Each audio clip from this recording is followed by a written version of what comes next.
My name is Lily. I'm 25 years old, and I need to tell you about my twin sister who died the day we were born.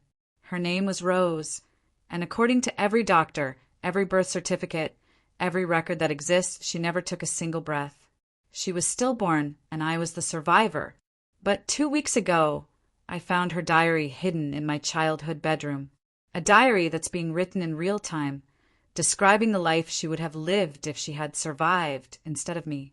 And every entry is changing my past, rewriting my memories, stealing pieces of my existence.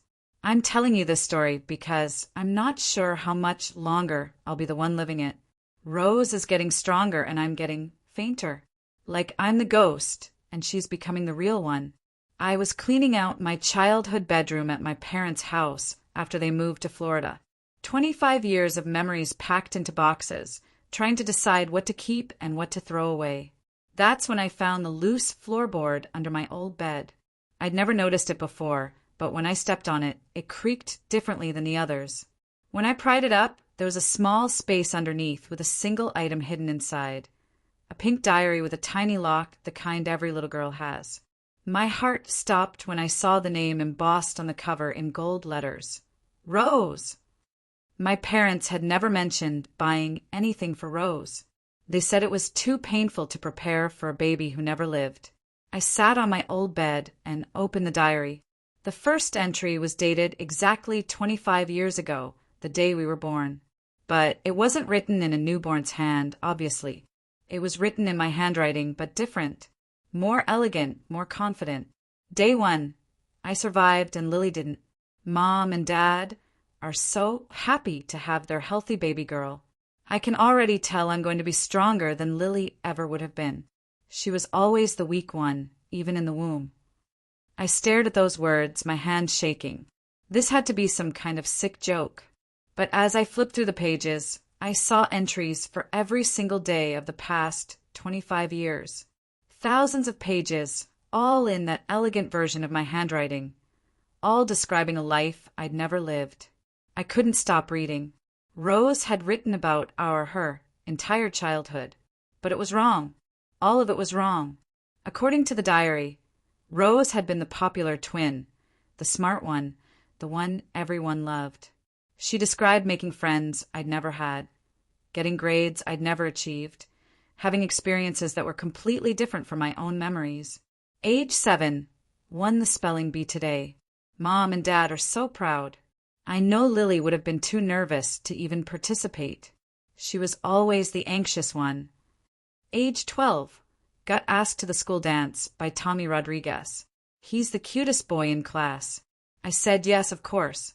Lily would have been too shy to even talk to him. Age 16, got accepted to Princeton with a full scholarship. I'm going to study medicine and become a surgeon. Lily always wanted to be a writer, but she never had the discipline for something important like saving lives. The thing is, I remembered these events differently. I remembered failing the spelling bee, being ignored by Tommy Rodriguez, getting rejected from Princeton. But as I read Rose's version, my own memories started to feel fuzzy, like maybe I was remembering wrong. I called my parents in Florida. Mom, do you remember when I won the spelling bee in 2nd grade? There was a pause. Honey, you didn't win the spelling bee. You came in last place. Don't you remember? You cried for hours. But I could swear I remembered winning.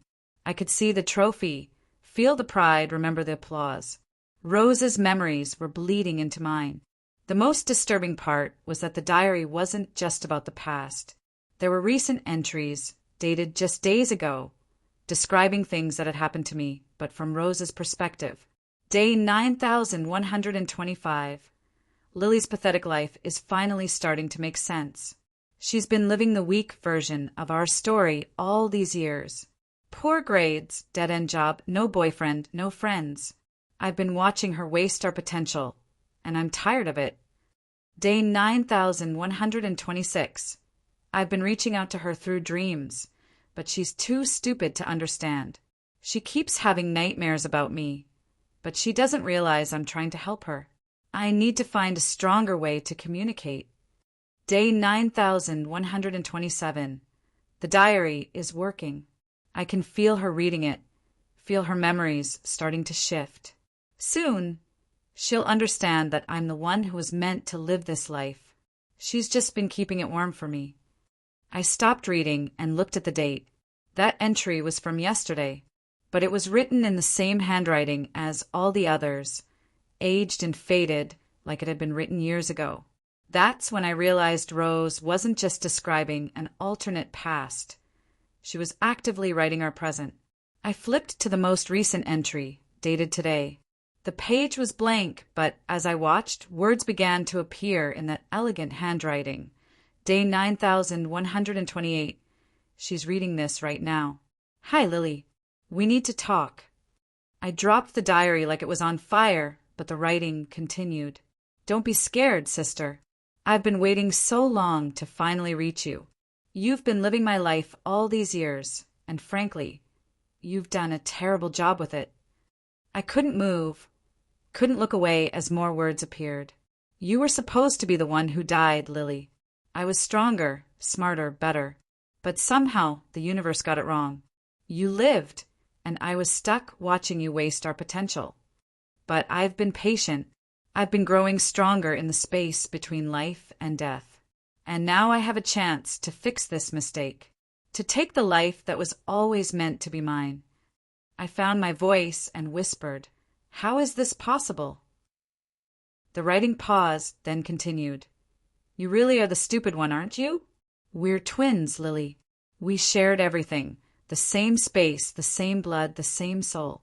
When you were born, you didn't just take my life. You took my half of our shared existence. But souls can't be divided forever. They want to be whole. And I've been calling mine back, piece by piece, memory by memory. Haven't you noticed how different you've been feeling lately? How your own memories don't seem quite right? She was right. For weeks, I'd been feeling disconnected from my own life, like I was watching someone else's experiences through my eyes.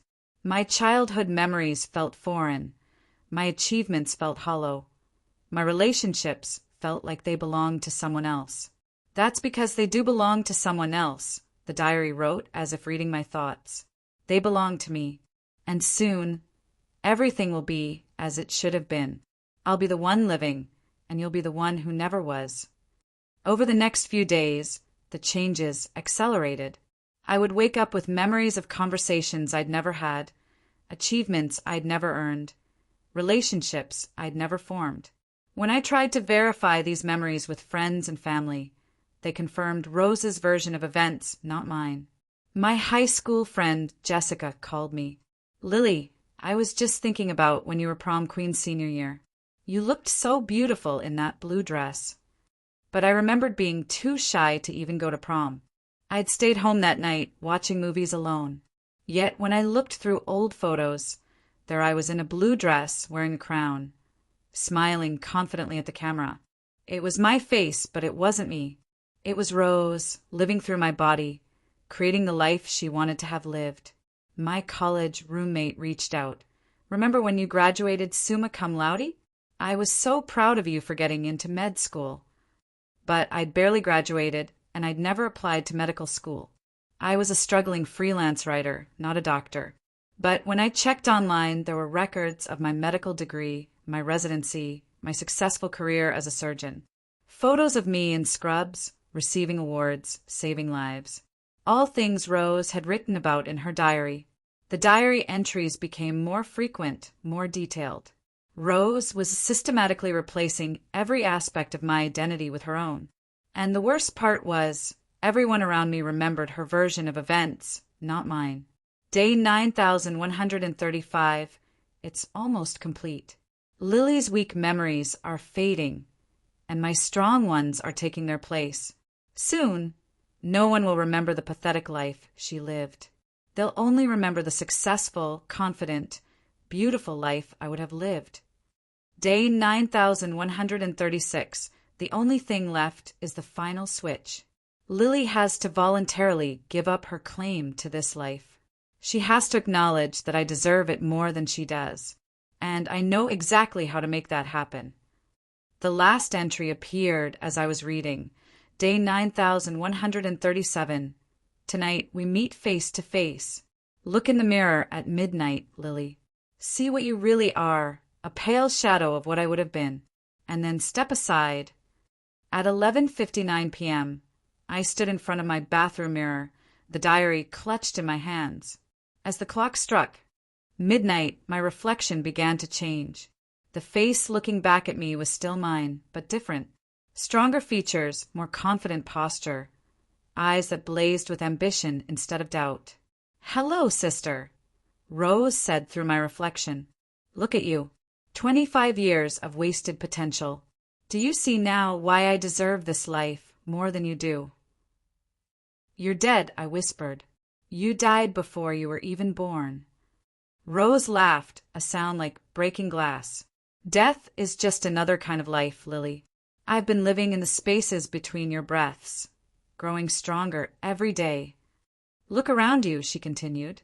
"Look at the life you've built. Mediocre job, no relationships, no accomplishments. Now look at the life I've created through you. Success, respect, love. Which version deserves to continue?" I couldn't argue. The life Rose had written was better than mine in every way. She had achieved everything I'd ever dreamed of, but been too afraid to reach for. "But it's not real," I said weakly. "It's more real than the half-life you've been living," Rose replied. "Reality is what people remember, and they remember my version now. You could disappear tomorrow and no one would notice because they think you're already living the life I created. What do you want from me?" I asked. Rose smiled, and it was beautiful and terrible. "I want you to do what you should have done 25 years ago. I want you to die. Not physically, we need this body. But I want you to stop existing, stop claiming this life. Stop pretending you deserve what's mine. And if I refuse?" Rose's smile grew wider. "Then I'll take it anyway. But it will be messier, more painful. I'll erase you slowly, memory by memory, until there's nothing left but an empty shell with my soul inside." I stared at my reflection, at Rose, and realized she was right. The life she had created was better than anything I'd ever achieved on my own. Maybe I really was the mistake. Maybe I really was the one who should have died. I raised the diary, ready to close it forever, ready to let Rose have the life she'd built. But then I saw something that made me stop. In the corner of the mirror, barely visible, was another reflection, fainter than Rose's, but still there. It was me, the real me, the one who had survived 25 years of struggle and doubt and small victories. And I realized something important. Rose's life was perfect because it was fictional. She had never faced real challenges, never overcome actual obstacles, never grown from failure. She had written herself a fantasy, but I had lived a real life. "You're wrong," I said, looking directly at Rose. "My life isn't mediocre. It's human. It's real. It's mine." I opened the diary to the first page and began tearing out the entries. "You can't have it." Rose screamed as each page was destroyed, her reflection flickering and fading. "You're making a mistake. I can give you everything you ever wanted." But I kept tearing, page by page, day by day, until only blank pages remained. When the last entry was destroyed, Rose's reflection vanished. I was alone in the mirror again, looking at my own face, tired, imperfect, but real. My memories flooded back, the true ones, the ones I had actually lived. I burned the diary that night and scattered the ashes. The next morning I called my parents. "Mom, do you remember when I came in last place in the spelling bee?" She laughed. "Of course, honey. You cried for hours, but then you asked me to help you study for the next one." That's when I knew I was back to being myself. Not the perfect version Rose had created, but the real version who had earned every small victory through effort and persistence. Sometimes I wonder if I made the right choice. Rose's life would have been easier, more successful, more admired, but it wouldn't have been mine. And I've learned that living your own imperfect life is better than living someone else's perfect one, even if that someone else is your twin sister who never got the chance to live at all.